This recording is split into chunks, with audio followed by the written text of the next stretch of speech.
Alright everybody, welcome back to OBS Metal Dash.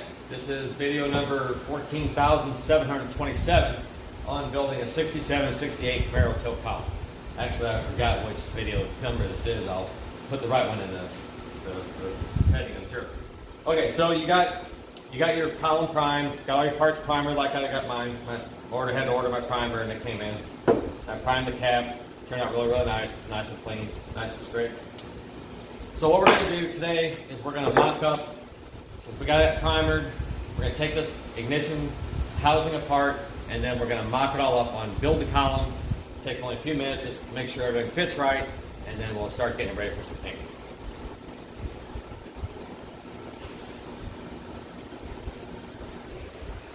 Okay, so if you got your mass tube and shift tube done, like we did in the last couple of videos ago, then you should be at that point right there. I wouldn't imagine that you have a nice little jig like mine, but you can probably make some kind of little bracket here and bolt it into a vise if you want to. But I have mine on a jig, so what we're going to do is we're going to put this together. I'm not going to fast forward through anything, so this video is going to be a few minutes longer, but I'm going to go through assembly of this because this is a hard column to put together. I mean, it takes a little concentration and it takes a few minutes. So let's start putting it together. So we don't have a shift arm on here, so you can put this together as it is right here. The little notch right there goes on that.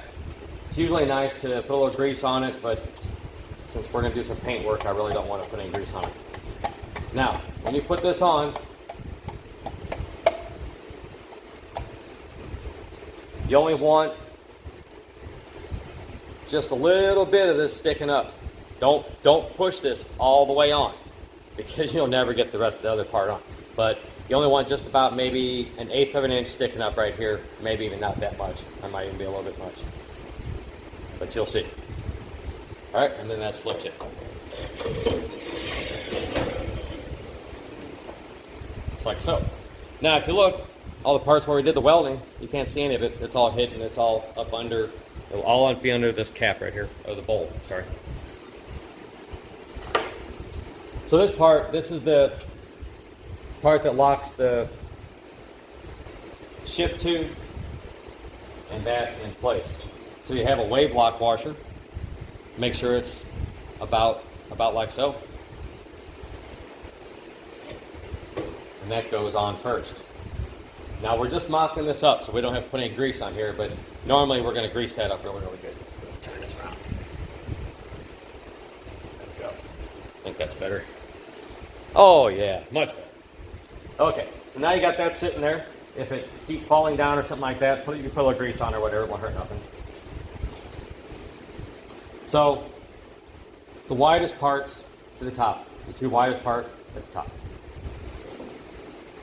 Push it back. This is kind of tricky to get in. Now, if you were to push this all the way up, you'll never get this in. It's a lot easier now. Just slide up through the top, the bottom, it goes right in position, and it sits right just like that. There's two little notches out here, and this notch, and it sits in. So now that it's in position, then you can push the shift tube through.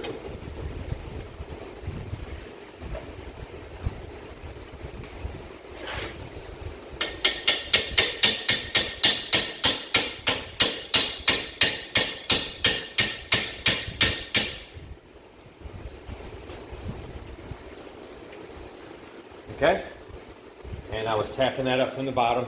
You don't want to tap real hard.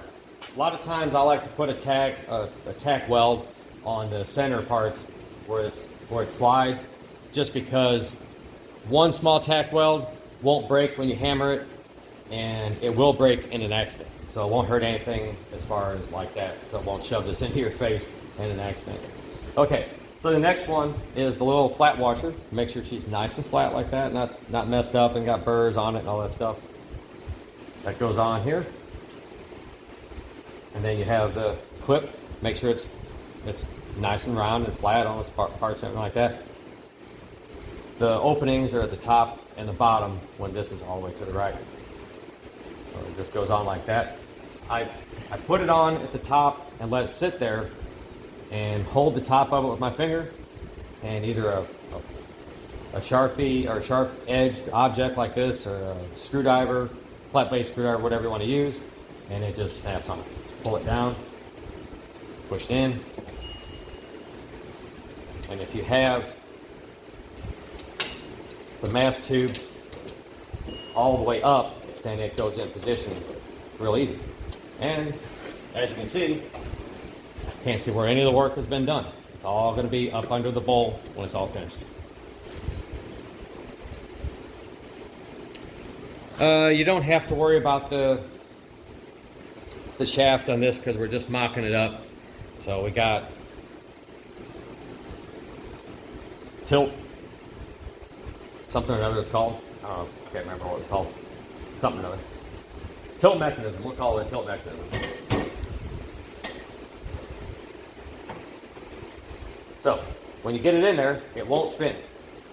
There is a little notch right there, goes in right there. It lines up. So you put it in, you know it's in the right spot. And when it slips into that little bitty notch. Pretty sure I got it. Believe so. And we got 4 bolts. These are 5/16. Normally when we go to when we do a final assembly, we'll have Loctite on here. We'll have Loctite on the inside at the same time. Yeah, I'm old school. I got a ratchet in my hand. I do not use power when I build these columns, just because I hate stripping threads and stuff like that. And I'm not in a hurry when I build a column, and you shouldn't be either. When you build these, you got to take your time. Be patient. Don't play with the phone. Turn the radio on. I normally have radio rocking really hard where stuff is falling off the workbench, but other than that.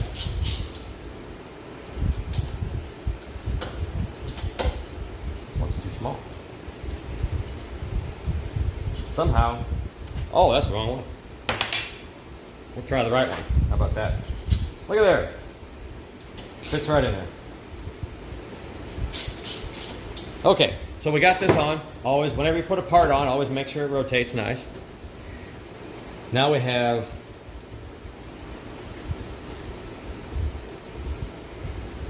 this is called, even though it doesn't have a ignition up here, it's still called the ignition housing. So when I put this on, I like to hold my thumb up here, and naturally you have to pull the tilt back. You can either hold up here or down here, whichever way you want. And you can pull the tilt back so it go on here and here at the same time, and you put it on.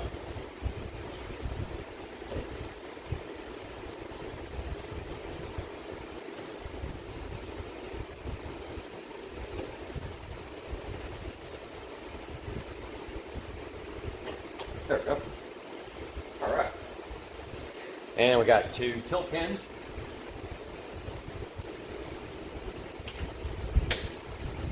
One left and right. And I always pull the tilt because that makes it line up real easy. Lines up in place. And a small hammer. Punch.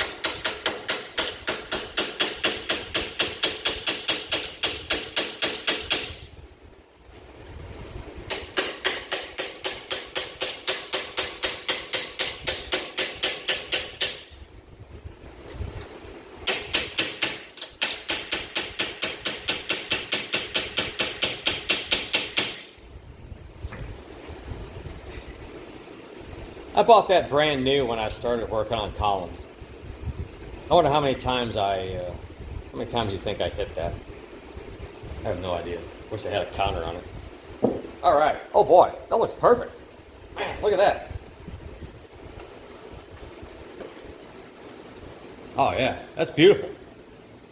That is gorgeous. That will be a beautiful column when she's all finished. And then naturally the cap is going to go on. So when you put the cap on, it's a little notch right there, goes in right around here. So you'll see the little cutout where it goes. You'll line that up. If you don't line that up, it won't go on there properly. But also, you don't want to put that cap on until you're done. Don't put that cap on right now. You can just kind of put it sort of like a test fit, because when you put it on all the way, you have to take it off with a screwdriver from the back and then mess up the paint if it's already painted. So we got this one looking good. All right.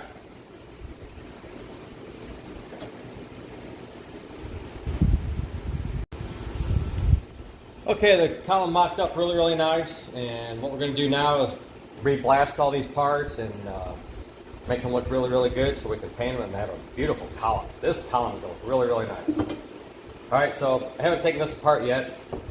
This is the ignition housing, they call it. Even though it doesn't have an ignition part, since it's a 9-key, I believe they still call it ignition housing. So what we need is we need to take the bearings out.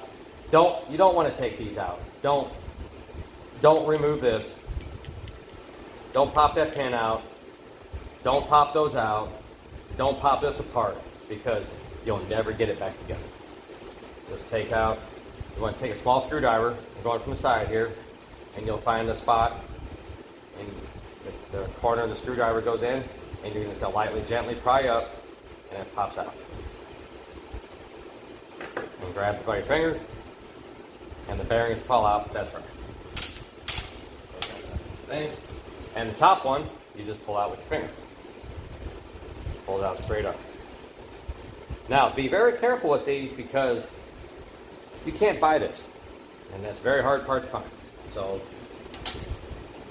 don't tear it out of there like you're He-Man. These little pads, you probably should leave those in there. It cleans up really nice. You don't need to blast inside here.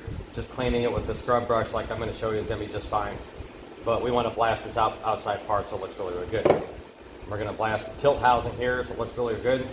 And we don't need that. You can leave that on if you want to. You can take it off. It has no effect. Doesn't matter.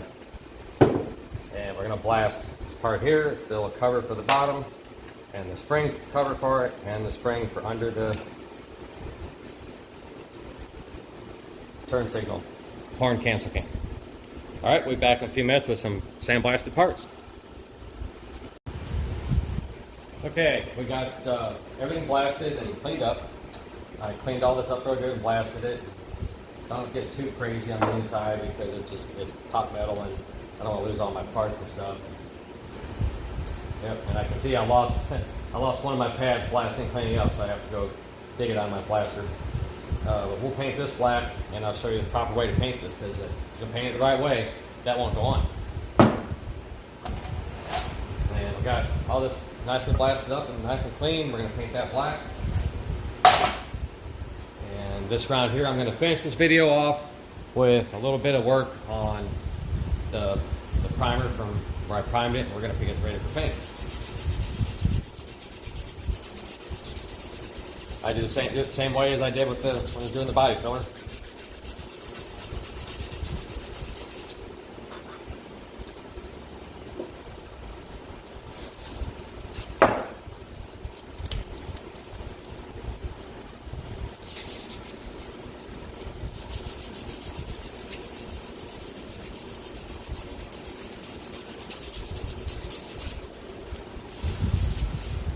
So I'll go through that whole one like that and smooth that off really nice. And then let's do the bowl.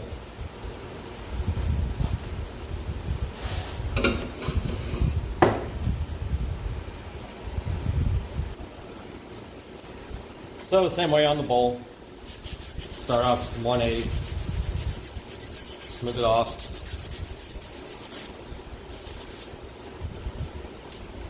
I don't go too deep with the 180 because I don't want them scratches to go very deep.